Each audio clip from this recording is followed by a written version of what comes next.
वाहिगुरू जी का खालसा वाहिगुरू जी की फतेह। My name is Gurnoor Singh. I am from class 5th A. My name is Tarmanjot Singh. I am from 5th B. My name is Anju. I am from class 5th A. Waheguru ji का खालसा वाहिगुरू जी की फतेह।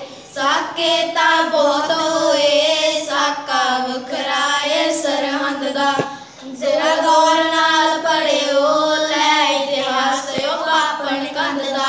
कुदरत भी कंब गई सी वेख के जुल्म ज्ञानी जरिया खेडण दिया उमरा सी वैरियो तरस क्यों नी करया खिल लैण दे फुल्लां नूं गंगुआए ना कैर गुजारा जे लोड़ है माया दी लै मेरे गोबिंद तो लै आई मननी ना दादी दी मुरंडे गया गुस्से नाल भरिया खेडण दिया उमरां सी वैरियो तरस क्यों नी करया खेडण दिया उमरां सी वैरियो